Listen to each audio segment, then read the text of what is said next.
اب ہم آئے ہیں اس کتابچے کے مثبت پہلو کی طرف۔ اب تک یہ منفی تھا۔ اس وقت تک کیا ہوا ہے، دیوبند کی تحریک نے کیا کیا، علی گڑھ کی تحریک نے کیا کیا، ان دینی تحریکوں نے کہ جو ایک ہی وقت میں ابھری پوری دنیا میں احیاء اسلام کی اور نظام اسلامی کے قیام کی، ان کے مطالعہ اسلام میں، ان کے تصور دین میں کیا خامی ہے، کیا یک رخاپن ہے، جس کے لیے کہ تعبیر کی کوتاہی کا لفظ استعمال کیا۔ اس لیے کہ ایک کتاب ہے مولانا وحید الدین خان صاحب کی، وہ جماعت اسلامی کے اہم لوگوں میں سے تھے، جماعت اسلامی ہند کے، اور جس طرح میں یہاں جماعت اسلامی پاکستان سے علیحدہ ہوا وہ وہاں علیحدہ ہوئے تھے۔ انہوں نے اسی موضوع پر کتاب لکھی اور انہوں نے کہا کہ یہ تعبیر کی غلطی ہے، اسلام کی یہ تعبیر غلط ہے۔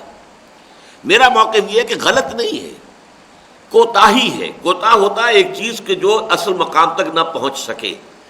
اسلام کی تعبیر صحیح کر رہے ہیں وہ، کہ اسلام کا یہ سیاسی نظام ہے، اسلام کا یہ معاشی نظام ہے، اسلام کا یہ سماجی نظام ہے، یہ صحیح ہے، لیکن اصل میں اس کے اندر کمی یہ ہے، کوتاہی یہ ہے کہ اس میں جو ایمان کی اہمیت ہے، کہ ایمان جو ہے وہ حال بن جائے، انسان کے نقطۂ نظر میں سرایت کر جائے، وہ کمی ہے اصل میں۔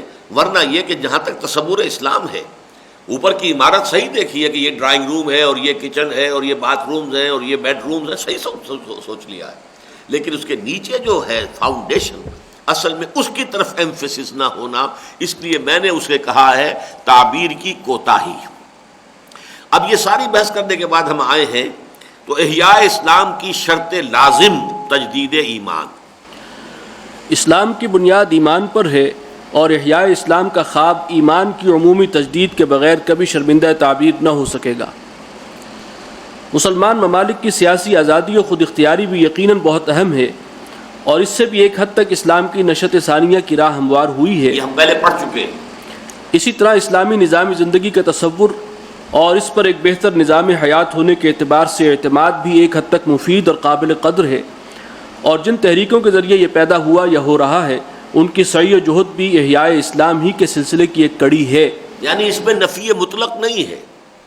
آزادی کی تحریکیں چلیں، پاکستان بنا، تبھی تو ہم یہاں اسلام کے نفاذ کے لیے کوئی کوشش کر سکتے ہیں، تو وہ بھی ایک سٹیپ تھا اور وہ بھی ایک کرنے کا کام تھا جو ہوا۔ پھر یہ تحریکیں چلی، یہ گویا کہ ایک ہائر سٹیپ ہے۔ اس سے انہوں نے یہ کہ اسلام پر اعتماد پیدا کیا کہ ایک نظام زندگی ہے، خود اعتمادی، کانفیڈنس پیدا ہوا، اور ہم اس کو، اسلام جو ہے انسانی زندگی کے مسائل کو بہتر طور پر حل کرتا ہے، نہ کمیونزم کرتا ہے نہ کیپٹلزم کرتا ہے۔ یہ بھی ایک بہتر ہے، ایک یوں سمجھیے کہ اس میں بھی ایک اچیومنٹ ہے، لیکن اب ہے لیکن اصل اور اہم تر کام ابھی باقی ہے، اور ضرورت اس امر کی ہے کہ عالم اسلام کے تمام سوچنے سمجھنے والے لوگ اس امر کی جانب متوجہ ہوں، اور جنہیں اس کی اہمیت کا احساس ہو جائے وہ اپنی تمام تر سعی و جہد کو اس پر مرکوز کر دیں کہ امت میں تجدید ایمان کی ایک عظیم تحریک برپا ہو، اور ایمان نرے اقرار اور محض قال سے بڑھ کر حال کی صورت اختیار کرے۔ اب یہاں اقرار کا لفظ بھی آیا ہے، اقرار باللسان و تصدیق بالقلب، یہ ایمان مجمل کے الفاظ میں شامل ہیں الفاظ۔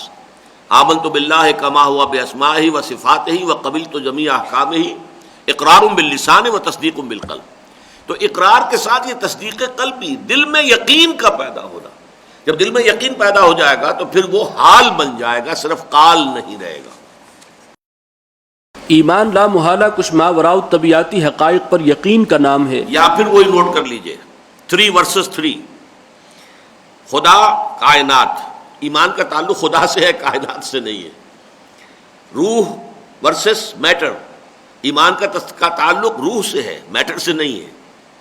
حیات اخروی ورسس حیات دنیاوی، ایمان کا تعلق حیات اخروی سے، حیات دنیاوی سے نہیں ہے۔ یہ ایمفیسس جب تک نہیں بدلتا اس وقت تک ظاہر بات ہے کہ اسلام کی تجدید اور اسلام کے احیاء کا کام نہیں ہو سکتا۔ ایمان لا محالہ کچھ ماوراء الطبیعاتی حقائق پر یقین کا نام ہے، اور اس راہ کا پہلا قدم یہ ہے کہ انسان ان دیکھی حقیقتوں پر دکھائی دینے والی چیزوں سے زیادہ یقین رکھے، اور سر کے کانوں سے سنی جانے والی باتوں سے کہیں زیادہ اعتماد ان باتوں پر کرے جو صرف دل کے کانوں سے سنی جا سکتی ہیں۔ یہاں اب میں آپ کو سنا دوں، یہ کنفیوشس کا ایک جملہ ہے، بڑا پیارا۔ کنفیوشس نے یہ کہا، there is nothing more real than what cannot be seen, and there is nothing more certain than what cannot be heard. وہ باتیں جو ان کانوں سے نہیں سنی جا سکتی وہ زیادہ حقیقی ہیں، وہ چیزیں جو ان آنکھوں سے نہیں دیکھی جا سکتی وہ زیادہ حقیقی ہیں. یعنی جو غیب کے پردے میں، ظاہر بات ہے کہ ایمان تو نام ہی ایمان بالغیب کا ہے. سورہ بقرہ میں سب سے پہلے الفاظ کیا آئے؟ الف لام میم ذالک الکتاب لا ریب فیہ ھدی للمتقین الذین یؤمنون بالغیب. وہ غیب جو ہے وہ تو آپ کے حواس کے دائرے سے باہر ہے. نہ آپ کی سماعت کی رسائی وہاں ہے، نہ آپ کی بصارت کی رسائی وہاں ہے، نہ چکھنے، سونگھنے اور چھونے کا کوئی آپ کا جو ہے دائرہ کار میں داخل ہے. تو یہ جو معاملہ ہے، اب یہ ظاہر بات ہے کہ یہ بھی ہو سکتا ہے کنفیوشس جو ہے نبی ہو، واللہ عالم، ہم نہیں کہہ سکتے. نہیں تو بہرحال ایک مفکر، ایک فلسفی تو تھا، اور فلسفی یہ سمجھتا ہے کہ اس کائنات میں جو کچھ سامنے نظر آ رہا ہے اس کے پیچھے اصل حقیقت مستور ہے. فلسفے کی دنیا میں آئیڈیلزم اس کا نام ہے. پورے یورپ کے فلسفے کو بھی اگر آپ اس کا تجزیہ کریں گے تو اصل میں وہ دو بنیادی فلسفے، ریئلزم اور آئیڈیلزم. ریئلزم کی بے شمار شاخیں پھر ہو گئی ہیں، امپیریسزم ہے اور لاجیکل پازیٹیوزم ہے اور میٹیریلزم ہے. یہ سب کیا ہے؟ یہ در حقیقت ریئلزم کی شاخیں.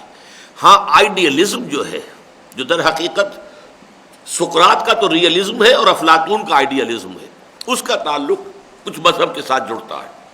گویا ایمان بالغیب اس راہ کی شرط اولین ہے، اور اس کے لیے فکر و نظر کا یہ انقلاب اور نقطہ نظر اور طرز فکر کی یہ تبدیلی لازمی و لابدی ہے کہ کائنات غیر حقیقی اور محض وہمی و خیالی نظر آئے. اب وہی 3 کو نوٹ کرتے جائیے کہ نقطہ نظر میں یہ تبدیلی ہو جائے کہ کائنات غیر حقیقی اور محض وہمی و خیالی نظر آئے، لیکن ذات خداوندی ایک زندہ جاوید حقیقت معلوم ہو.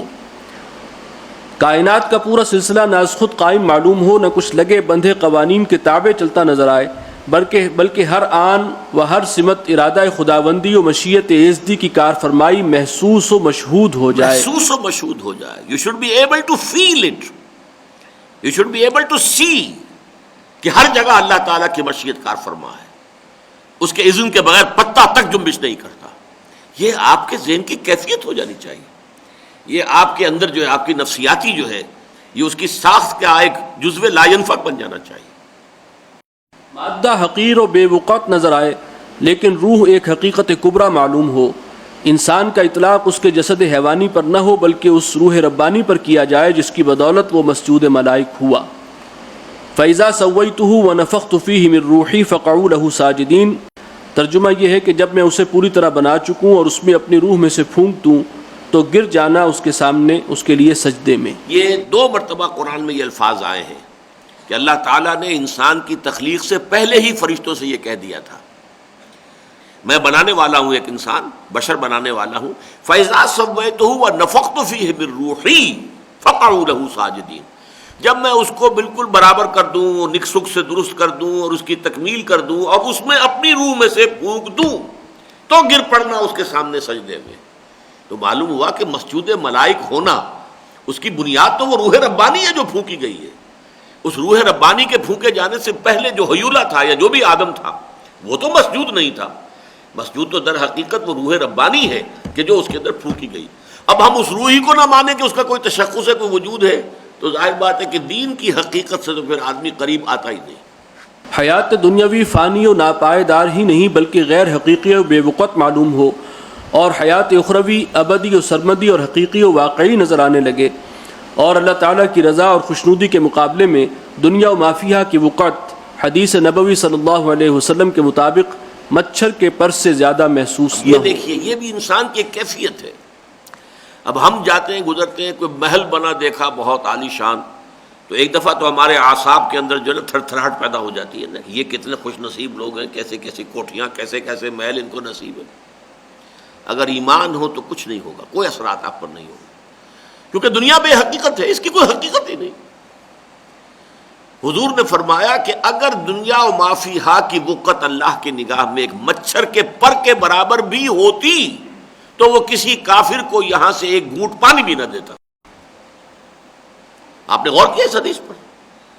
اگر دنیا و ما فیہا کی وقت اللہ کی نگاہ میں ایک مچھر کے پر جتنی بھی ہوتی، اللہ کی نگاہ میں اس دنیا و ما فیہا جو کچھ اس میں ہے، یہ دولت کے انبار اور سیم و زر کے ڈھیر اور یہ محل اور یہ اسکائی اسکریپرز اور یہ سب کچھ، ان سب کے سمیت ان کی اگر اللہ کی نگاہ میں وقت ایک مچھر کے پر کے برابر بھی ہوتی تو کسی کافر کو یہاں سے ایک گھونٹ پانی بھی نہ دیتا.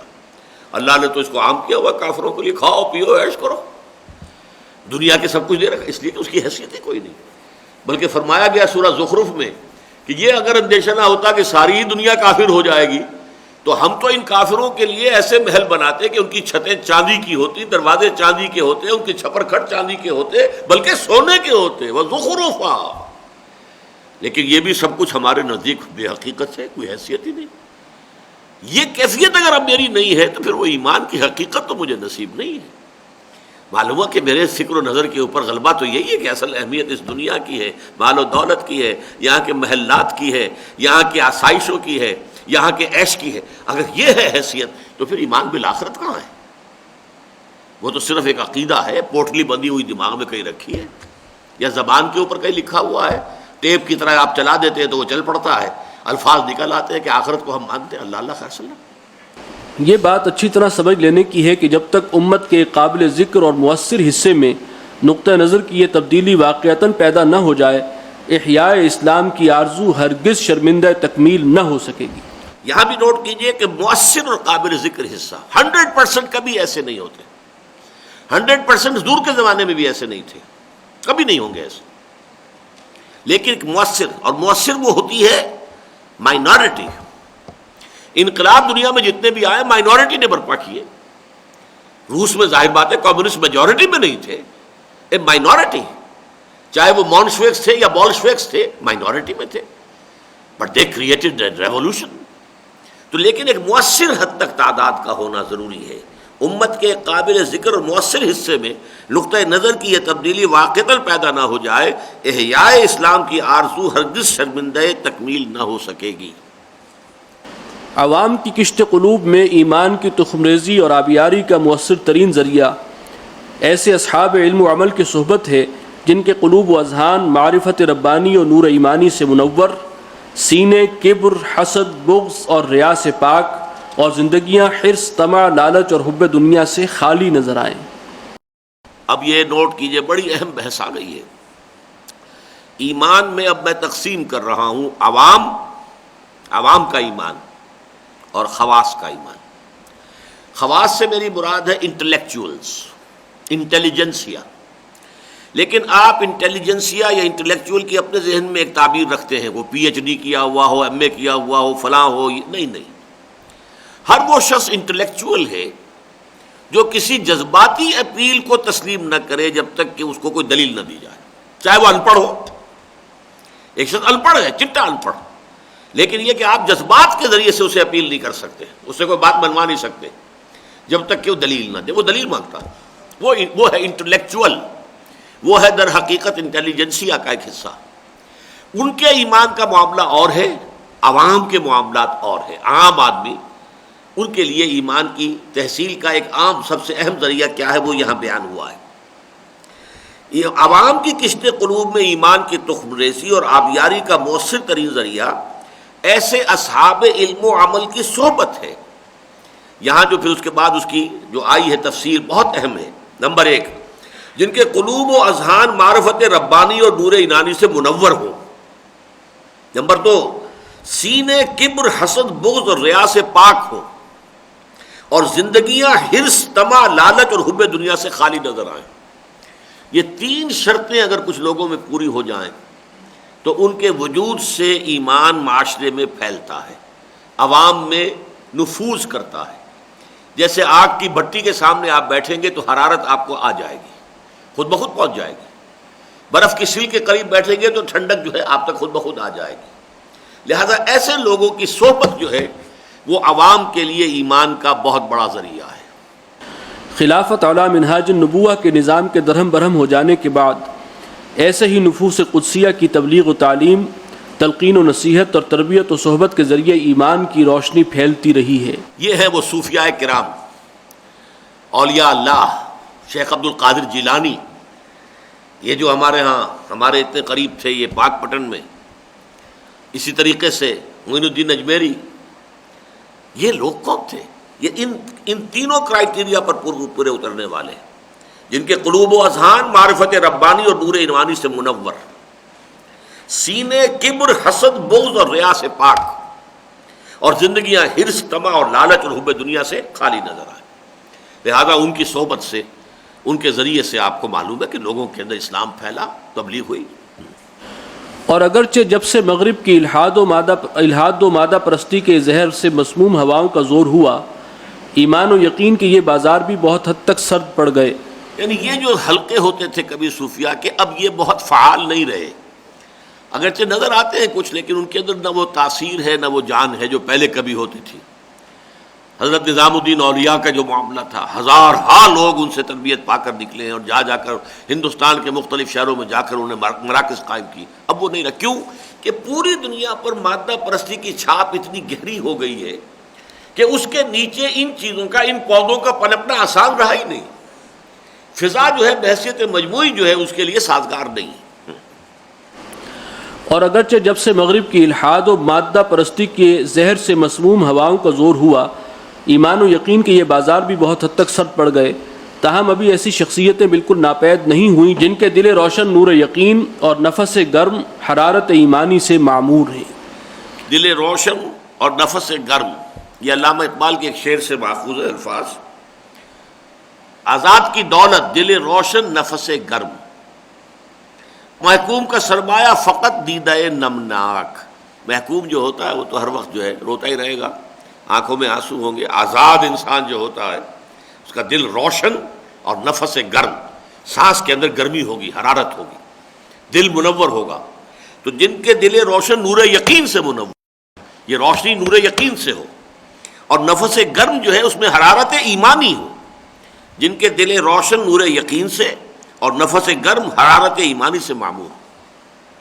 اور اب ضرورت اس کی ہے کہ ایمان و یقین کی ایک عام رو ایسی چلے کہ قریہ قریہ اور بستی بستی ایسے صاحب عظیمت لوگ موجود ہوں جن کی زندگیوں کا مقصد وحید خدا کی رضا جوئی اور اس کی خوشنودی کا حصول ہو، اور جو نبی اکرم صلی اللہ علیہ وسلم کے اس فرمان مبارک کے مطابق کہ لَأَن يَهْدِيَ بِكَ اللَّهُ رَجُلًا وَاحِدًا خَيْرٌ لَكَ مِنْ حُمُرِ النَّعَمِ، خلق کی ہدایت و رہنمائی کو زندگی کا واحد لائحہ عمل قرار دے لیں، اور اس کے سوا ان کی زندگی میں کوئی اور تمنا، آرزو یا حوصلہ و امنگ باقی نہ رہے۔ یہ بھی ذرا نوٹ کر لیجیے، حضور کی ایک حدیث یہ ہے، حضرت علی سے آپ نے خطاب کر کے فرمایا تھا لَن يَهْدِيَ اللَّهُ بِكَ رَجُلًا وَاحِدًا خَيْرٌ لَكَ مِنْ حُمْرِ النَّعَمِ، کہ اے علی اگر تمہارے ذریعے سے اللہ تعالیٰ ایک انسان کو بھی ہدایت دے دے تو وہ تمہارے لیے سرخ اونٹوں سے بڑی دولت ہے۔ سرخ اونٹ بڑا ایک قیمتی اونٹ سمجھا جاتا تھا۔ تو انسان جب یہ طے کر لے کہ مجھے خلق کی ہدایت کے لیے جینا ہے، تو اب اس کے لیے وہ سارے تقاضے اسے پورے کرنے پڑیں گے، اور اگر قریہ قریہ بستی بستی ایسے لوگ موجود ہوں تو اس سے یہ کہ ایمان کی عمومی جو ہے اس کی سرایت ہوگی اس معاشرے کے اندر۔ خوش قسمتی سے بر عظیم یا بر صغیر ہند و پاک میں ایک وسیع پیمانے پر ایسی حرکت پیدا بھی ہو چکی ہے جس کے زیر اثر عوام میں ایمان کی روشنی پھیل رہی ہے۔ اب یہاں سے اصل میں ذکر شروع ہو رہا ہے تبلیغی جماعت کا۔ یہ بھی ایک پیرلل تحریک ہے جو جماعت اسلامی کے تقریباً ساتھ ہی شروع ہوئی ہندوستان میں۔ ادھر مولانا مودودی نے جماعت اسلامی کا سنگ بنیاد رکھا، یا اس سے پہلے وہ کچھ اپنی ذاتی تحریروں کے ذریعے سے اس کے لیے میدان ہموار کر رہے تھے، اور ادھر مولانا الیاس صاحب نے تبلیغی ایک سلسلہ شروع کیا۔ یہ تبلیغی جماعت اب جو خود بڑھ کر دنیا میں آپ کو معلوم ہے کہ لاکھوں کے اجتماعات ہو جاتے ہیں، یہاں رائے ونڈ میں بھی 12-15 لاکھ کا تو غالباً اب اجتماع ہو ہی جاتا ہے۔ باقی جو مشرقی پاکستان جو کہلاتا تھا اب بنگلہ دیش ہے، وہاں تو 25-30 لاکھ افراد کا اجتماع ہوتا ہے۔ یوں سمجھیے کہ حج کے قریب جو ہے حاضری ہوتی ہے اس اجتماع میں۔ تو اس تحریک کا اصل صغرا کبرا کیا ہے، اس میں فور کیا ہے، کمی کیا ہے، یہ ہے اصل جو اب اس کا موضوع ہے۔ ایک چیز میں فور کے درجے میں کہہ رہا ہوں کہ اس تحریک میں ایمفیسس ایمان پر ہے، جبکہ ان تحریکوں میں اخوان اور جماعت اسلامی کی تحریک میں ایمفیسس اسلام پر ہے، اسلامی نظام پر ہے، لیکن ایمان پر نہیں ہے۔ یہاں اس تحریک کے اندر ایمفیسس ایمان پر ہے، لیکن ایمان کا جو اپروچ ہے وہ ہے در حقیقت صرف naan intellectual approach, intellectual approach والا ایمان موجود نہیں۔ یہ بات جو ہے کہ ہم کسی تحریک کو کنڈم بھی نہ کر دیں کہ اس میں کوئی خیر ہے ہی نہیں، اور یہ کہ جو لوگ اس کو قبول کر لیں وہ پھر سمجھتے ہیں کہ خیر کل یہی ہے، سب کچھ اس کے اندر خیر ہی خیر ہے۔ تو اس کی بجائے ہمیں تجزیہ کرنا چاہیے تو وہ تجزیہ جو ہے وہ یہاں سامنے آ رہا ہے۔ خوش قسمتی سے بر صغیر ہند و پاک میں ایک وسیع پیمانے پر ایسی حرکت پیدا بھی ہو چکی ہے جس کے زیر اثر عوام میں ایمان کی روشنی پھیل رہی ہے، اور کائنات سے زیادہ خالق کائنات، مادے سے زیادہ روح، اور حیات دنیاوی سے زیادہ حیات اخروی کی اہمیت کا احساس اجاگر ہو رہا ہے۔ ہماری مراد جماعت تبلیغی سے ہے، جسے بجا طور پر تحریک دیوبند کی ایک شاخ قرار دیا جا سکتا ہے، اور جس کی تاسیس کچھ ایسے اصحاب ایمان و یقین کے ہاتھوں ہوئی ہے کہ آج ایک تہائی صدی سے زیادہ عرصہ گزر جانے کے باوجود اس کے جوش و خروش میں کوئی کمی نہیں آئی، اور اس کے باوجود کہ اس کے طریقہ کار سے ہم کلیتاً اتفاق نہیں کرتے، ہمارا مشاہدہ ہے کہ اس کے زیر اثر لوگوں کے طرز فکر اور نقطہ نظر میں ایک ایسی عمومی تبدیلی واقعتاً پیدا ہو جاتی ہے جس کے نتیجے میں وہ محسوس کرنے لگتے ہیں کہ اصل حیثیت کائنات کی نہیں خالق کائنات کی ہے، اور اصل اہمیت اسباب کی نہیں مسبب الاسباب کی ہے۔ بھوک غذا سے نہیں حکم خداوندی سے مٹتی ہے، اور پیاس پانی سے نہیں اذن باری تعالیٰ سے بجھتی ہے۔ دین کے چھوٹے سے چھوٹے احکام انہیں کسی منطقی استدلال کی بنا پر یا کسی نظام زندگی کے اجزاء یا اس کو قائم کرنے کے ذرائع کی حیثیت سے نہیں بلکہ فی نفسہ ہی خیر نظر آنے لگتے ہیں، اور نبی اکرم صلی اللہ علیہ وسلم کی چھوٹی سے چھوٹی سنتیں بجائے خود نورانی معلوم ہونے لگتی ہیں، اور زندگی اور اس کے لوازمات کے باب میں کم از کم پر قناعت کر کے وہ اپنے اوقات کا معتدب حصہ ایک مخصوص طریق پر تبلیغ و اشاعت دین کے لیے وقف کر دیتے ہیں۔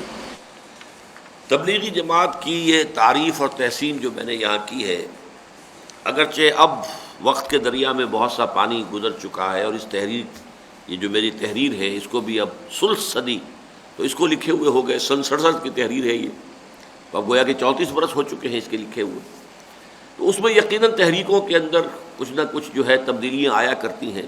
تو میں اس وقت کی تبلیغی جماعت سے بحث نہیں کر رہا، لیکن جب یہ چیز لکھی گئی تھی اس وقت کی جو کیفیات ہیں، اور چونکہ میں اس کا بہت ہی قریبی جو ہے میں آبزرور رہا ہوں، میں نے تقریباً 2.25 سال جماعت اسلامی سے علیحدہ ہونے کے بعد تبلیغی جماعت کے ساتھ بسر کی ہے، شب جمعہ مستقل ان کے ساتھ، اور تو یہ 3 روزے جو کہلاتے ہیں ان کے ہاں 6 روزے متعدد بار لگائے ہیں، رائے کئی دفعہ گیا ہوں، پھر ایک بہت بڑا اجتماع ان کا اس زمانے کے حساب سے بہت بڑا، اب تو لاکھوں کی حاضری ہوتی ہے، اس وقت ہزاروں میں ہوتی تھی، تو 15,000 کی حاضری کا ایک اجتماع ہوا تھا کوئٹے میں، جس میں میں جا کے شریک ہوا، اور میں نے آخری فیصلہ کیا کہ میں آیا اس کے ساتھ پورے طور پر اور ابدی طور پر وابستہ ہو جاؤں یا نہ ہو جاؤں، یہ ایک علیحدہ بحث ہے، لیکن یہ کہ اس کا جو میرے مشاہدات ہیں وہ میں نے جو یہاں بیان کیے ہیں کہ ان کے ہاں یہ کیفیت واقعتاً پیدا کر دی جاتی تھی، اور ہو سکتا ہے کہ اب بھی ہو ایسا، اب میرا زیادہ رابطہ نہیں ہے اس جماعت کے ساتھ، کہ یہ بات محسوس ہو جائے کہ یہ مادی اسباب و وسائل کی کوئی اہمیت اور حیثیت نہیں ہے، اصل اہمیت اللہ کی مشیت، اللہ کی قدرت۔ بھوک کھانے سے نہیں مٹتی، اللہ کے اذن سے مٹتی ہے، چنانچہ حدیث میں بھی آتا ہے کہ ہر نوالہ جو انسان کے حلق سے نیچے اترتا ہے وہ نیچے جانے سے پہلے اللہ سے اذن مانگتا ہے کہ میں اس انسان کے حق میں غذا کا کام دوں یا زہر بن کر لگ جاؤں اسے، یہ بھی ہر نوالہ جو ہے اللہ سے اذن لیتا ہے۔ تو یہ سمجھنا کہ یہ کائنات خود بخود لگے بندھے قوانین کے تحت چل رہی ہے، یہ ہے وہ مغرب کا مادہ پرستانہ سائنٹیفک انداز فکر، بس کچھ laws of physical change, laws of chemical change ہیں وہ بنے ہوئے ہیں، اور ان لاز آف نیچر کے تحت یہ کائنات خود بخود چل رہی ہے، کاز اینڈ ایفیکٹ ہے، علل ہیں اور اسباب ہیں، اس کے نتائج ہیں اور عواقب ہیں، اس سے یہ خود بخود نہیں، بلکہ جیسے ہم نے پڑھا کہ یہ محسوس ہو جائے، نظر آنے لگے کہ واقعتاً ہر جگہ پر اللہ کی مشیت، اللہ کی قدرت کار فرما ہے۔ تو یہ صورتحال در حقیقت ان کے ہاں واقعتاً پیدا ہوتی ہے، اس میں کسی شک و شبے کی گنجائش نہیں۔ ان کا معاملہ یہ چھوٹی چھوٹی مسواک ہے فرض کیجئے، یا اپنے تہبند کو یا جو پائنچہ ہے شلوار کا اسے ٹخنے سے کافی اوپر رکھنا، یہ چیزیں۔ اب یہ کہ ان کی کیا اہمیت ہے، ہمارے نزدیک شاید اتنی اہمیت نہ ہو، ان کے ہاں آپ دیکھیں گے داڑھیاں ان کی لمبی ہے، ان کی مسواک جو ہے وہ نمایاں نظر آئے گی، یہ ساری چیزیں بھی، اور یہ اس لیے نہیں کہ انہیں یہ بتایا گیا کہ یہ جو ہے اسلامی نظام اس منطق کی روح سے یہ چیز ضروری ہے یا اس دلیل کی روح سے یہ چیز نہیں، حضور نے فرمایا، حضور کا طرز عمل یہ تھا، حضور کا انداز یہ تھا، اس کی بنیاد پر ان کے ہاں ان چیزوں کی اہمیت۔ کھانا کھانے بیٹھیں گے تو حضور کیسے کھانا کھاتے تھے، کس طریقے سے جو ہے لوگوں کے ساتھ مل کر کھانا کھاتے تھے، تو کیا انداز ہوتا تھا، زندگی کی چھوٹی سے چھوٹی مائنیوٹس جو ہے ڈیٹیلز ان میں ان کو یہ چیزیں جو ہے تلقین کی جاتی ہیں، سکھائی جاتی ہیں، ان کے یہاں تعلیم ہوتی ہے۔ تو ان تمام چیزوں کو پازیٹیو کی حیثیت سے میں نے یہاں بیان کیا ہے۔ اور اگرچہ ان میں ہر طرح کے لوگ ہیں، ایسے لوگ بھی ہیں جو کاروباری لوگ ہیں، باقی جو کچھ ہے اپنے کاروبار میں سارے غلط کام بھی کرتے ہیں، بلیک مارکیٹنگ بھی ہے، ٹیکسز کو بچانے کے لیے جھوٹ بھی ہے، سب کچھ ہے، وہ بھی ہے، لیکن اور وہ تبلیغ میں بھی لگے ہوئے ہیں۔ لیکن کچھ نہ کچھ ایسے لوگ بھی پیدا ہوئے ان کے ہاں کہ جو ہمہ وقت کارکن ہو گئے، جنہوں نے اپنی زندگی پوری کی پوری لگا دی، اس میں کوئی شک نہیں ہے۔ یہ جو قافلہ اتنا بڑا ہو گیا، یہ ایسے بغیر جو ہے لوگوں کی محنت اور کوشش کے نہیں ہوا ہے، اس میں لوگوں کی جو ہے زندگیاں کھپی ہیں۔ اور یہ کہ اپنے معاملات کو بالکل درویشی کی سطح پر رکھتے ہوئے اور پوری زندگی اس کام میں لگا دینا، اس میں واقعہ یہ ہے کہ ایک حقیقت ہے۔ لیکن اب یہاں پر بہت بڑا لیکن، اٹس اے بگ بٹ۔ لیکن چونکہ اس تحریک میں اصل تخاطب عقل سے نہیں جذبات سے ہے، اور اس کی اصل اساس علم پر نہیں عمل پر ہے، لہٰذا اس کے اثرات محدود ہیں، اور معاشرے کے وہ طبقے جن کے یہاں جذبات پر عقل اور عمل پر علم کو اولیت حاصل ہے، اس سے اثر پذیر نہیں ہوتے۔ ایسے لوگ اپنی ذہنی ساخت کی بنا پر مجبور ہوتے ہیں کہ عقل کی جملہ وادیاں طے کر کے عشق کی وادی میں قدم رکھیں، اور خرد کی تمام گتھیاں سلجھانے کے بعد صاحب جنوں ہوں۔ پھر یہ بھی ایک حقیقت ہے، مسلمہ حقیقت ہے، کہ اسی قسم کے لوگ ہر دور ہر معاشرے کی وہ ذہین اقلیت انٹلیکچول مائنورٹی ہوتے ہیں جو از خود معاشرے کی رہنمائی کے منصب پر فائز اور اجتماعیت کی پوری باغ ڈور پر قابض ہوتے ہیں۔ لہٰذا ان کے نقطہ نظر اور طرز فکر کی تبدیلی اور ان کے فکر و نظر کے انقلاب کو اولین اہمیت حاصل ہے، اور اگر خدا نخواستہ ایمان ان لوگوں کے دلوں میں جاگزین نہ ہو سکا اور انہیں جہالت و جاہلیت کی ظلمتوں سے نکالا نہ جا سکا، تو صرف عوام الناس کے قلوب و اذہان کی تبدیلی سے کسی مؤثر اور پائیدار تبدیلی کی توقع نہیں کی جا سکتی۔ اب یہاں نوٹ کیجئے، جو میں نے اس بحث کے شروع ہی میں آپ کو جو وضاحت میں نے جو کی تھی کہ عوام سے میری مراد کیا ہے اور خواص سے مراد کیا ہے۔ خواص جس کے لیے مختلف الفاظ ہم استعمال کرتے ہیں، intelligentsia, the intellectual minority, the brain trust, the educated elite, یہ الفاظ بھی ہم استعمال کرتے ہیں۔ لیکن میری تعبیر کیا ہے؟ وہ لوگ کہ جو کسی بات کو کسی جذباتی اپیل کی بنیاد پر نہیں ماننے کو تیار ہوتے جب تک کہ ان کی عقل، ان کا انٹلیکٹ، ان کا ذہن اسے قبول نہ کرے۔ اب ظاہر بات ہے کہ تبلیغی جماعت میں اس سے کوئی بحث نہیں، نہ مغربی فکر و فلسفے پہ کوئی تنقید ہے، نہ کوئی اور اسی اعتبار سے، بلکہ سارا جو بھی کچھ ہے۔ اب یہ ایک چیز جو یہاں رہ گئی ہے بیان کرنے میں، وہ میں چاہتا ہوں کہ یہ آئندہ اب اگر اس کو میں کبھی مکمل کروں گا تو ایک دو جگہ پر جو میں نے محسوس کیا کل بھی اور آج بھی، کچھ تھوڑی سی اس کے اندر تبدیلی ہونی چاہیے۔ وہ میں نے بہت زیادہ اپنے بعض خطبات میں، تقاریر میں واضح کیا ہے کہ ایمان کو دو حصوں میں تقسیم کر لیجئے۔ ایک ایمان ہے جس کو آپ ایک لفظ استعمال کر سکتے ہیں اس کے لیے، بلائنڈ فیتھ، لیکن بلائنڈ فیتھ کو آپ کسی برے سینس میں نہ لیں، اندھا یقین، لیکن اس کے اندر کوئی انٹلیکچوئل ایلیمنٹ نہیں ہے۔ اور ایک ہے ایمان علی وجہ البصیرت، بصیرت کے ساتھ ایمان رکھنا، اس کا انٹلیکچوئل جی ایک ڈائمنشن ہے، جیسا کہ سورہ یوسف میں فرمایا گیا، قل ھذہ سبیلی ادعو الی اللہ علی بصیرۃ انا ومن اتبعنی۔ اے نبی کہہ دیجئے ان سے کہ اے لوگو، یہ میرا قل ھذہ سبیلی، یہ میرا راستہ ہے، اور میں لوگوں کو بلا رہا ہوں اللہ کی طرف، علی بصیرۃ انا ومن اتبعنی، علی وجہ البصیرت، میں خود بھی اور وہ بھی جو میرا اتباع کر رہے ہیں۔ میرے پیچھے چلنے والے بھی بلائنڈ فالوورز نہیں ہیں، وہ بھی علی وجہ البصیرت ان چیزوں کو مانتے ہیں جن کو ماننے کی میں نے دعوت دی ہے، وہ بھی علی وجہ البصیرت اس راستے کی طرف بلانے میں میرے ساتھ شریک ہیں، میرے ساتھ ہی کام کر رہے ہیں کہ جس کی طرف میں بلا رہا ہوں۔ یہ ایمان جو ہے جس میں انٹلیکچوئل ڈائمنشن بھی ہو اور جس کے اندر بصیرت باطنی موجود ہو، یہ ایک علیحدہ کیٹیگری ہے۔ اور یہ ایمان کہ یقین تو ہے اگرچہ اس کے ساتھ کوئی دلیل نہیں، کوئی برہان نہیں، کوئی انٹلیکچوئل ایلیمنٹ نہیں، تو یہ جو ایمان ہے بلائنڈ فیتھ، یہ بھی بہت بڑی طاقت ہے، بہت بڑی نعمت ہے۔ بلکہ بلائنڈ فیتھ جو ہے وہ زیادہ مؤثر ہوتا ہے عمل پر آمادہ کرنے کے لیے۔ یہ بلائنڈ فیتھ جو ہے یہ انسان کو بڑے سے بڑے خطرے میں کود پڑنے کے لیے آمادہ کر دے گا، بلائنڈ فیتھ۔ اس اعتبار سے بسا اوقات اس کی جو تاثیر ہے وہ عمل میں زیادہ ہو جاتی ہے۔ اس بلائنڈ فیتھ کو پیدا کرنے کے دو ذریعے ہیں۔ ایک ذریعہ وہ جس کو ہم ڈسکس کر چکے ہیں، دوسرا ذریعہ وہ جو تبلیغی جماعت استعمال کرتی ہے لیکن یہاں اس کا تذکرہ نہیں ہوا۔ پہلا کیا تھا؟ صوفیہ کا طریقہ۔ خانقاہیں ہیں، وہاں وہ لوگ بیٹھے ہوئے ہیں جن کی وہ 3 کرائیٹیریا کہ ان کے ذہن جو ہے وہ نور ایمانی معرفت خداوندی سے منور ہوں، جن کے سینے جو ہے کبر سے، حسد سے، بغض سے، حب دنیا سے خالی نظر آئیں، جن کی زندگیاں جو ہے طمع سے، لالچ سے بالکل جو ہے آزاد ہوں۔ ایسے لوگ اگر موجود ہیں، اب یہاں لوگ آ رہے ہیں، ان کی صحبت میں رہتے ہیں اور یہاں پہ ان سے جو ہے وہ کشف فیض کر کے جاتے ہیں، اپنے ایمان کا حصول کر کے، اور پھر جب ان کی تربیت پوری ہو جاتی ہے پھر انہیں اجازت مل جاتی ہے، اب تم جا کر لوگوں کا تزکیہ نفس کرو، تم جاؤ لوگوں کے جو ہے دین کی طرف بلاؤ اور دعوت دو۔ یہ ایک نظام تھا۔ دوسرا طریقہ جو ہے، اور وہ ہے اسلام پر عمل کرنے سے ایمان پیدا ہونا۔ آپ نماز پڑھیں گے تو اس کا بھی ایک اثر آپ کے قلب پر پڑے گا۔ یعنی ایک طرف تو ہم کہتے ہیں نا کہ ایمان ہوگا تو عمل پیدا ہوگا، بالکل صحیح ہے، درست ہے، ایمان کے نتیجے میں عمل پیدا ہوگا، لیکن دوسرا اسپیکٹ یہ بھی ہے کہ عمل کے نتیجے میں بھی ایمان پیدا ہوتا ہے۔ مسلسل عمل کرتے چلے جاؤ، کرتے چلے جاؤ، کرتے چلے جاؤ۔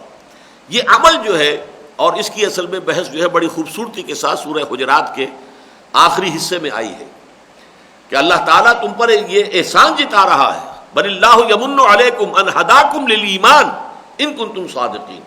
اگر تم اپنے اسلام کے اندر بھی سچے ہو اور اللہ اور اس کے رسول کی اطاعت کرو گے تو اس راستے پر چل کر ایمان تک خود پہنچ جاؤ گے۔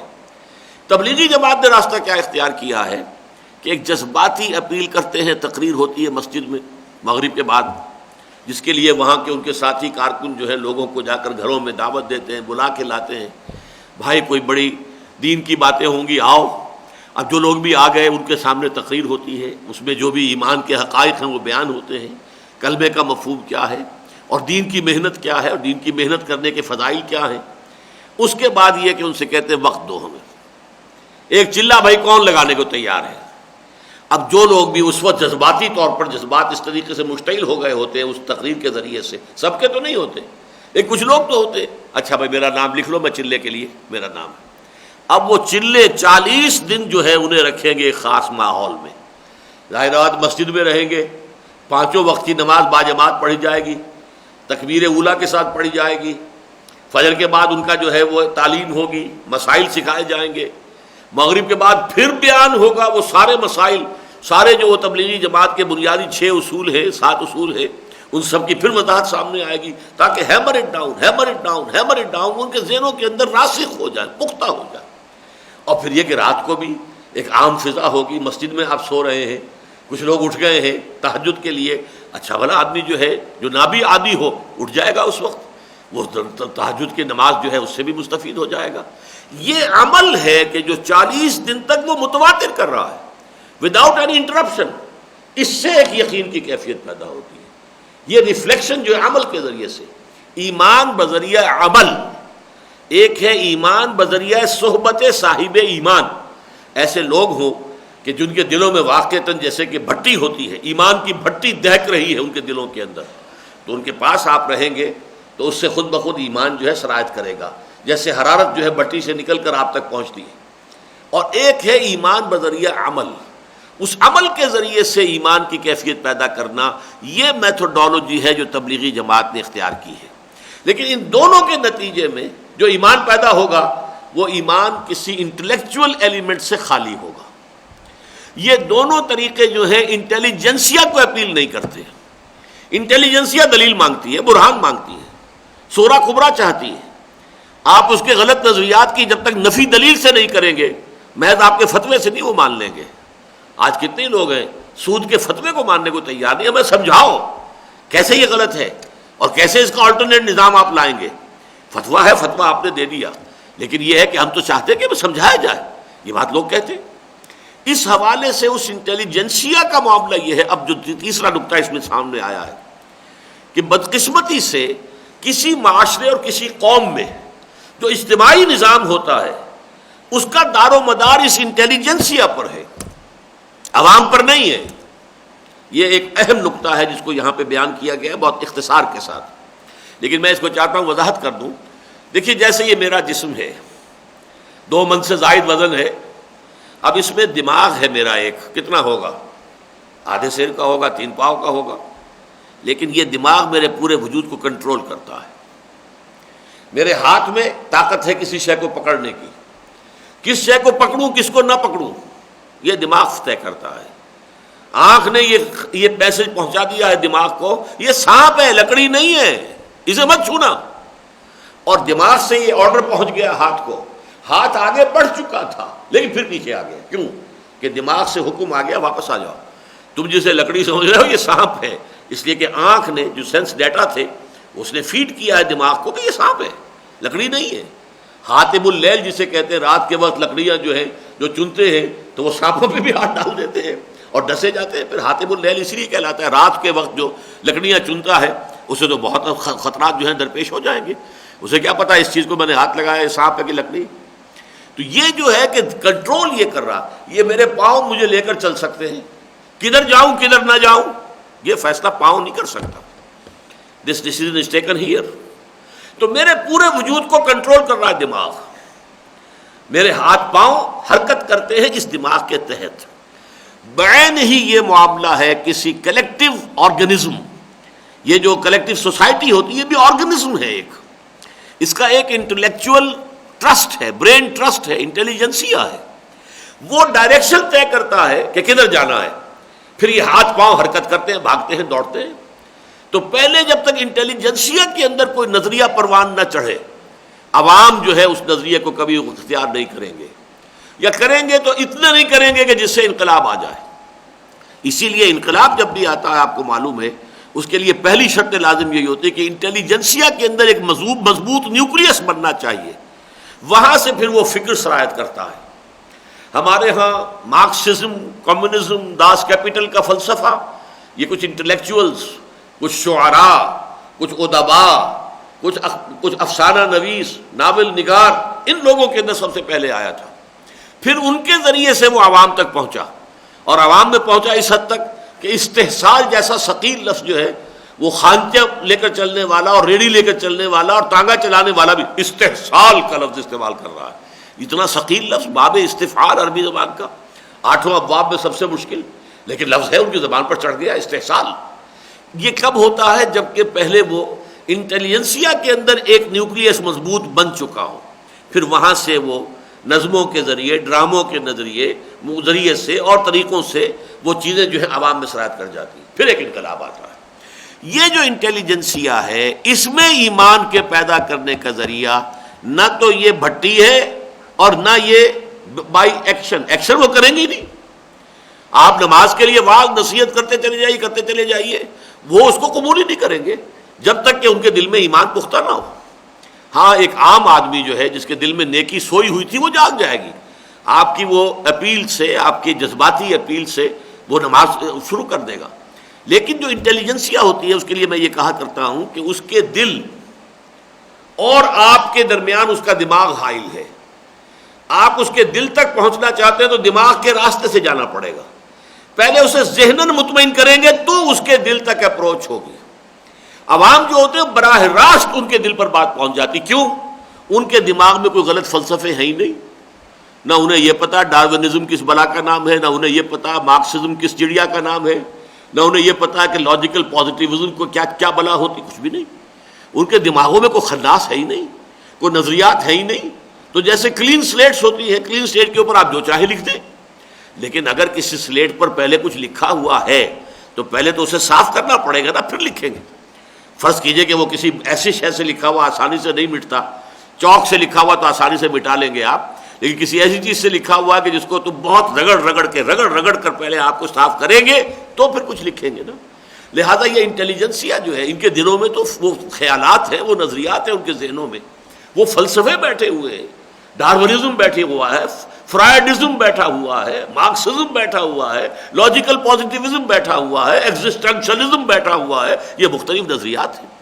ان نظریات کی نفی، ان کی تردید دلیل کے ساتھ جب تک نہ ہو تب تک آپ پیئرس نہیں کر سکتے۔ یہ بیریئر ہے آپ کے اور ان کے دل کے درمیان، ان کا دماغ حائل ہے۔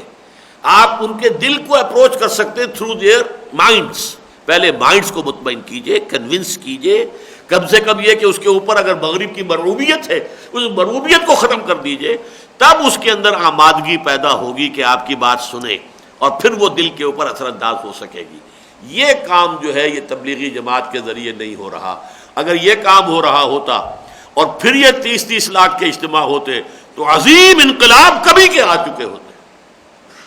جبکہ آپ کو معلوم ہے کہ مشرقی پاکستان میں جو حادثہ ہوا 1970 میں، آپ دیکھیے اس وقت بھی تبلیغی جماعت کا اثر و رسوخ وہاں اسی طرح تھا، لیکن ملک کدھر سے کدھر چلا گیا، اس کے کوئی اثرات نہیں ہیں، سیاسی حیثیت سے کوئی اثرات نہیں، سماجی حیثیت سے بھی اثرات نہیں ہے، حالانکہ بھیڑ بہت بڑی ہے، معاشرے پر اثر انداز ہونے کا معاملہ کچھ بھی نہیں، نہ ہونے کے برابر ہے۔ اس کی وجہ یہی ہے کہ معاشرے کو، سوسائٹی کو، اس کلیکٹیو نظام کو کنٹرول کرنے والا جو ہے وہ برین ٹرسٹ ہے، وہ انٹیلیجنسیا ہے، انٹلیکچوئل مائنورٹی ہے۔ جب تک اسے آپ مسخر نہیں کریں گے، اسے کانکر نہیں کریں گے، جب تک اسے فتح نہیں کریں گے، اور یہ نہیں کہ 100% چینج ہو جائیں گے، لیکن معتدب تعداد ان میں ایسی ہو جانی چاہیے کہ ایک تو یہ کہ ان کے ذہنوں پر سے مغربی فکر کی جو مرغوبیت طاری ہے وہ ختم ہو جائے، اور دوسرا یہ کہ وہ اعلیٰ وجہ البصیرت ایمان اور اسلام کو قبول کر لیں، اس کے فیس ویلیو پر، کانشسلی، شعوری طور پر، ہاں ایمان اور اسلام اسے میں قبول کرتا ہوں۔ جب تک یہ کام نہیں ہوگا انٹیلیجنسیا میں ایک معتدب حد تک، تو انقلاب نہیں آ سکتا۔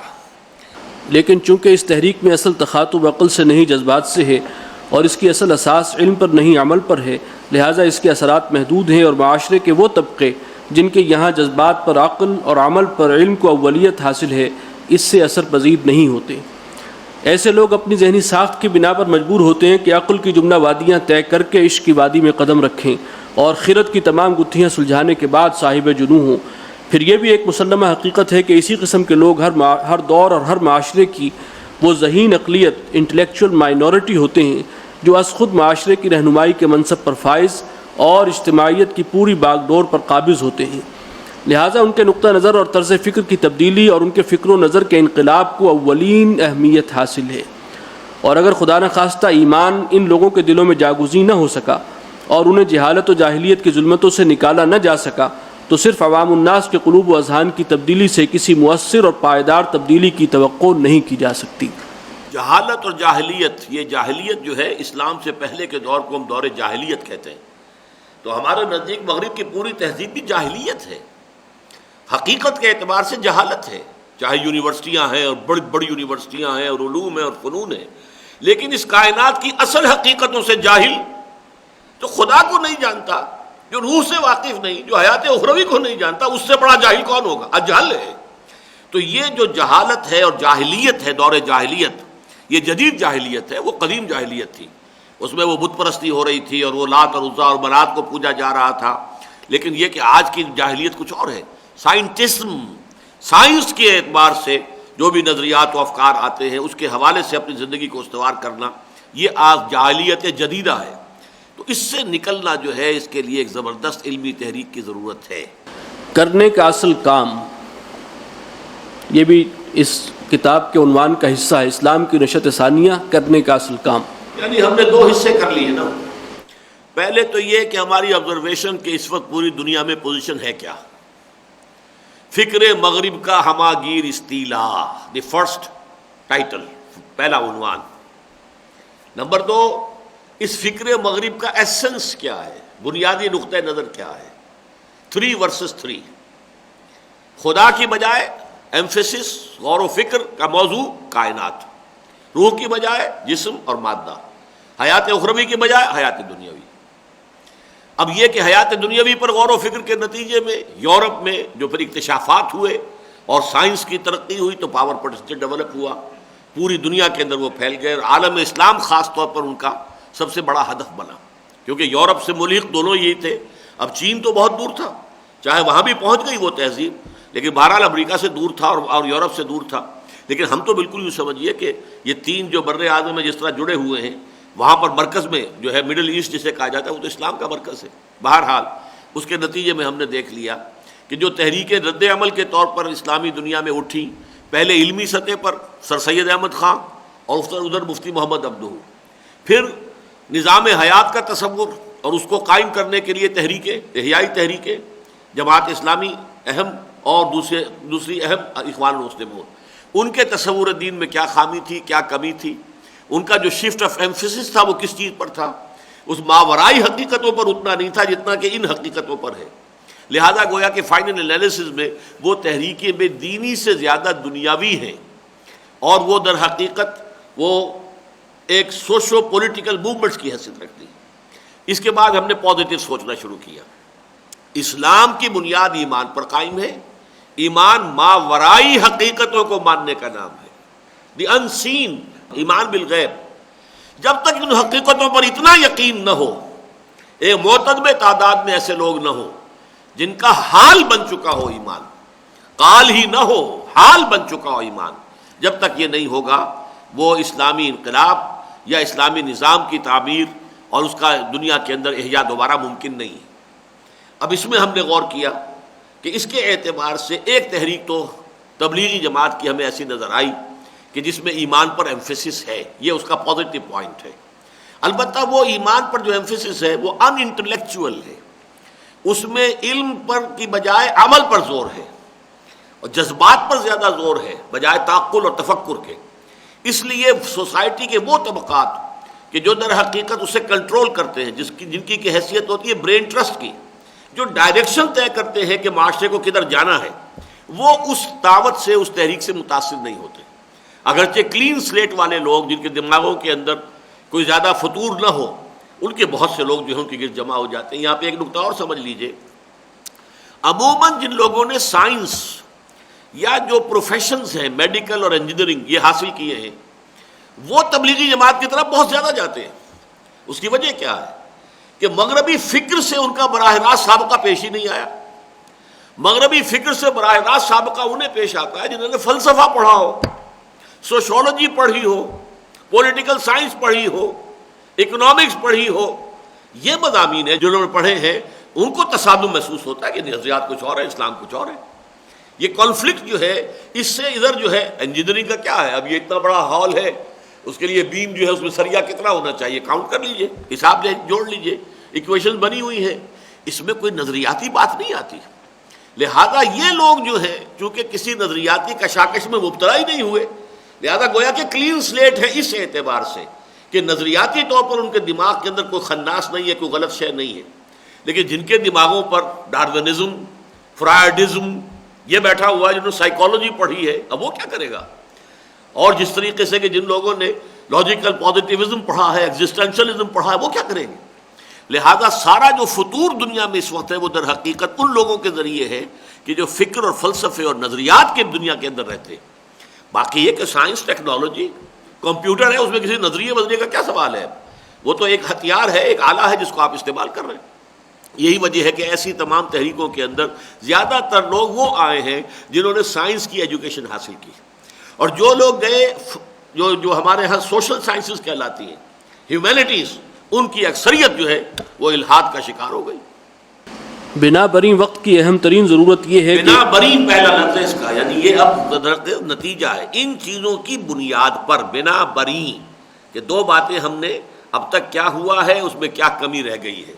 حالانکہ ہم نے اس کا پازیٹیو پوائنٹ بھی لیا کہ آزادی کی تحریکیں چلی، ان سے بھی احیاء اسلام کے کام کو تقویت حاصل ہوئی، اور یہ تحریکیں بھی چلی، انہوں نے اسلامی نظام حیات پر ایک کانفیڈنس پیدا کیا، یہ بھی ایک پازیٹیو اچیومنٹ ہے جو ان کے طریقے سے ہوئی ہے۔ لیکن جو کمی ہے وہ کیا ہے کہ ایمان کے اوپر ایمفیسس نہیں ہے، اور وہ حال بن جانا اس کا جو ہے وہ پیش نظر نہیں ہے۔ بنا بری، جبکہ ہمیں ضرورت اس وقت ایسے ایمان کی ہے کہ جو علی وجہ البصیرت ہو، جو انٹلیکچوئلز کو پوزیس کر سکے اور ان کے دلوں کو اور ان کے اذہان کو منور کر دے ایمان کے ساتھ۔ بنا بری کی اہم ترین ضرورت یہ ہے کہ ایک زبردست علمی تحریک ایسی اٹھے جو سوسائٹی کے اعلیٰ ترین طبقات اور معاشرے کے ذہین ترین عناصر کے فکر و نظر میں انقلاب برپا کر دے، اور انہیں مادیت اور الحاد کے اندھیروں سے نکال کر ایمان و یقین کی روشنی میں لے آئے، اور خدا پرستی و خود شناسی کی دولت سے مالا مال کر دے۔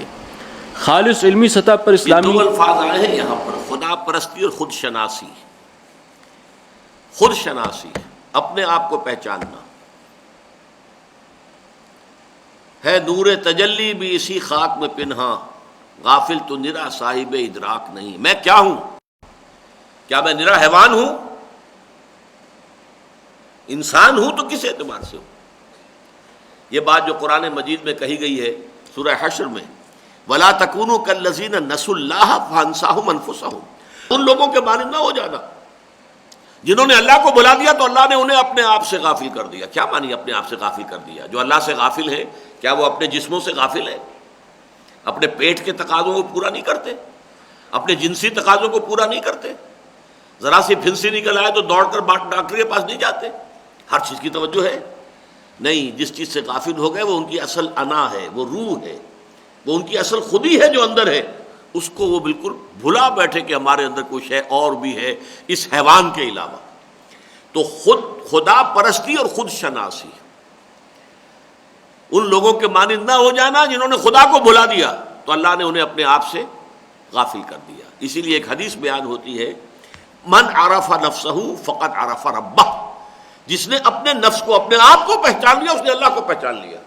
لیکن اپنے آپ سے مراد وہ روح ربانی ہے جو اندر ہے۔ اگر میں اسے پہچان لوں کہ میرے اندر یہ ہے، یہ ڈیوائن سپارک میرے اندر ہے، یہ شعلہ ملکوتی میرے اندر ہے، غافل تو نرا صاحب ادراک نہیں ہے، یہ اگر ہو جائے گا تو اللہ کو پہچان لے گا انسان۔ یہ دونوں چیزیں کو ریلیٹڈ ہے، خدا پرستی اور خود شناسی۔ خالص علمی سطح پر اسلامی اعتقادات کے مدلل اثبات اور الحاد و مادہ پرستی کے پرزور ابطال کے بغیر اس مہم کا سر ہونا محال ہے۔ ساتھ ہی یہ بھی واضح رہنا چاہیے، میں یہ تھوڑی سی ترمیم کروں گا کہ میں نے جس چیز کو پہلے رکھا ہے اسے بعد میں ہونا چاہیے تھا، جو بعد میں ہے وہ پہلے، یعنی الحاد اور مادہ پرستی کے پرزور ابطال۔ دس از دی فرسٹ پری ریکویزٹ۔ جیسے کہ ہمیں معلوم ہے لا الہ الا اللہ، نفی پہلے ہوتی ہے، اس بات بعد میں ہوتا ہے۔ اسی طرح سورہ بقرہ میں آیت الکرسی کے بعد جو آیا فَمَن يَكْفُرْ بِالطَّاغُوتِ وَيُؤْمِن بِاللَّهِ فَقَدِ اسْتَمْسَكَ بِالْعُرْوَةِ الْوُثْقَىٰ، تو جو شخص بھی کفر کرے طاغوت کا، انکار کرے طاغوت کا اور ایمان لائے اللہ پر، تو ایمان اللہ پر ایمان لانے سے پہلے طاغوت کا انکار ضروری ہے۔ اسی طریقے سے جو یہ الحاد اور مادہ پرستی کے پرزور ابطال اور اس کے بعد پھر اسلامی اعتقادات کے مدلل اثبات اب ثابت کیا جائے، اور ان اعتقادات کے لیے جو ہے عقل میں، منطق میں، مشاہدات میں جو بنیادیں ہیں ان کو فراہم کیا جائے۔ ساتھ ہی یہ بھی واضح رہنا چاہیے کہ چونکہ موجودہ دور میں فاصلے بے معنی ہو کر رہ گئے ہیں اور پوری نوع انسانی ایک کنبے کی حیثیت اختیار کر چکی ہے، لہٰذا علمی سطح کا تعین کسی ایک ملک کے اعتبار سے نہیں بلکہ پوری دنیا کے اعلیٰ ترین معیار کے مطابق کرنا ہوگا۔ یہ بات بھی بڑی اہم ہے۔ اب ہم آئسولیٹڈ نہیں ہیں۔ جس وقت یہ مضمون لکھا گیا تھا 33 برس پہلے، اس کے بعد سے تو یوں سمجھیے کہ اور بہت سا پانی جو ہے وقت کے دریا میں گزر گیا۔ اب تو لفظ استعمال ہوتا ہے گلوبل ولیج۔ اب یہ پوری دنیا ایک گاؤں کی حیثیت اختیار کر چکی ہے، شہر بھی نہیں، گاؤں، گلوبل ولیج۔ تو اب ظاہر بات ہے امریکہ میں جو نظریات پیدا ہو رہے ہوں، ہمارے ہاں کا انٹلیکچوئل ایلیٹ اس سے متاثر ہے۔ اگر ہم یہ سمجھیں کہ ہمارے ہاں کا جو معیار ہے صرف اس کے اوپر ہم تنقید کر دیں تو کافی ہے، نہیں۔ جو اصل میں اس کی سورس ہے، جہاں سے وہ چیزیں جو ہے، جو ام الخبائث، جس کے بطن سے یہ سب کچھ جنم لے رہا ہے، جب تک وہاں چوٹ نہیں لگے گی، جب تک وہاں ضربہ کاری نہیں ہوگی، اس وقت تک جو ہے ہمارے ہاں بھی معاملہ مؤثر نہیں ہوگا۔ اس لیے کہ ہمارا انٹلیکچوئل ایلیٹ مرعوب ہے یورپ سے، مغرب سے، امریکہ سے۔ لہذا ہم اگر یہ کہیں کہ صاحب ہمارے ہاں کا جو معیار ذہن کا ہے صرف اس کے مطابق ہم کام کر دیں تو گزارا ہو جائے گا، نہیں۔ ہمیں جو کام کرنا ہے الحاد اور مادہ پرستی کا ابطال مدلل، وہ کرنا ہوگا اس سطح پر جس سطح پر کہ الحاد اور جو مادہ پرستی ہے اس کا اثبات ہو رہا ہے پوری دنیا میں، جو امام ہے اس کا۔ جیسے قرآن مجید میں سورہ توبہ میں کہا گیا ہے فَقَاتِلُوا أَئِمَّةَ الْكُفْرِ، کفر کے اماموں سے لڑو۔ ائمۃ الکفر اس وقت کون تھے؟ قریش تھے۔ تو کچھ لوگ جو کہ جھجک رہے تھے، ہچکچا رہے تھے کہ قریش سے جو ہے خامخواہ کے ایک جنگ مول لینا آسان کام نہیں ہے، نہ اقدام کیا جائے، تو قرآن نے کہا کیوں نہیں؟ قاتلوا ائمۃ الکفر، جب تک کفر کے اماموں کو ختم نہیں کرو گے تو اسلام کا غلبہ کیسے ہوگا؟ اسی طریقے سے ہمیں اس سطح پر جو وہاں پر فکر کی سطح ہے، ہمیں اسے مد نظر رکھنا ہوگا۔ اگرچہ اس میں ایک بات نوٹ کر لیجئے، یہ ضروری نہیں ہے کہ آپ انہیں کنورٹ کر سکیں، وہ کنورٹ نہیں ہوں گے۔ وہ تو یوں سمجھے ڈائی ہارڈ ہو چکے ہوتے ہیں اپنے نظریات میں، اپنے فکر میں. جیسے یہود کے علماء نے مان کر نہیں دیا، چاہے دل میں قائل ہو گئے، جانتے تھے کہ یہ وہی رسول ہیں جن کی پیشن گوئیاں ہماری کتابوں میں، جانتے تھے. یعرفونہ کما یعرفون ابناہم، ایسے پہچانتے ہیں جیسے کہ اپنے بیٹوں کو پہچانتے ہیں. مان کے نہیں دیا. یہ لوگ مان کر نہیں دیں گے، لیکن تنقید اگر جاندار ان پر کی جائے گی تو ہمارے ہاں کا جو انٹلیکچوئل ایلیٹ ہے اس کے اوپر جو مروبیت ہے وہ ختم ہو جائے گی. اس کے سامنے جب وہ چیز آئے گی تو معلوم ہوگا کہ نہیں، واقعتاً لوہا لوہے کو کاٹتا ہے، ان الحدید بالحدید یفلح. یہ تو واقعتاً یہ دلیل جو ہے ان کی دلیل کو کاٹ رہی ہے. اور پھر خود ان کے ہاں ایسے لوگ پیدا ہو چکے ہیں جنہوں نے سیلف کرٹیسزم سے کام لیا ہے، اپنے فکر اور فلسفے کے اوپر تنقیدیں کی ہیں. لیکن بدقسمتی سے ہمارے ہاں وہ چیز نہیں آتی. ہمارے ہاں کے جو مغرب کے دلدادہ ہیں اور مغرب کے پیروکار ہیں وہ انہیں لوگوں کی باتیں پڑھ رہے ہیں اور کوٹ کر رہے ہیں اور بیان کر رہے ہیں کہ جو اس پورے فکر کو لے کر ابھی تک چل رہے ہیں. ورنہ ان کے ہاں بھی ایک زبردست تحریک جو ہے جوابی پیدا ہو چکی ہے کہ ہماری یہ فکر کھوکھلی ہے، بے بنیاد ہے، ہمارا معاشرہ بے بنیاد ہے، ہماری سوشل جو ہے فیبرک وہ ڈس انٹیگریٹ ہو گیا ہے. یہ ساری باتیں موجود ہیں. کم سے کم یہ کہ ان کے حوالے یہاں کے لوگوں کے سامنے رکھے جائیں اور مربوط کر کے منظم کر کے کتابی شکلوں میں لائے جائیں تاکہ یہاں کے لوگوں کی مروبیت کم ہو. تو یہ ایک اس سے نچلے درجے کا کام ہے. لیکن یہ بہرحال صحیح ہے کہ لہذا علمی سطح کا تعین کسی ایک ملک کے اعتبار سے نہیں بلکہ پوری دنیا کے اعلیٰ ترین معیار کے مطابق کرنا ہوگا. یہ کام انتہائی کٹھن اور سخت محنت طلب ہے، لیکن یہ بھی ایک ناقابل تردید حقیقت ہے کہ اس کے بغیر اسلام کی نشأت ثانیہ کے خواب دیکھنا جنت الحمقاء میں رہنے کے مترادف ہے. یہ جملہ جو ہے کنکلوڈ کر رہا ہے ہماری آج کی بحث کو. اگرچہ یہ کام آسان نہیں ہے، اس ہمالین ٹاسک جسے ہم کہتے ہیں، ہمالیہ ایسا کام ہے، لیکن ایک کام کی اہمیت مسلم ہو جائے تو پھر اس کے لیے بھی کمر کسنی پڑتی ہے. آخر فرہاد آپ کو معلوم ہے کہ پہاڑ کو کاٹ کر بھی نہر نکال کے لے ہی آیا تھا نا، آخر ایک جذبے کے تحت. اگر جذبہ بیدار ہو جائے اور اس کے لیے آدمی جو ہے اپنے آپ اپنی کمر کس لے اور تن من دھن لگانے کے لیے تیار ہو جائے تو پھر انہونی چیزیں بھی ہو جاتی ہیں. بہرحال یہاں پہ آج کا ہمارا مطالعہ ختم ہو رہا ہے. سبحانک اللہم و بحمدک، نشہد ان لا الہ الا انت، نستغفرک و نتوب الیک.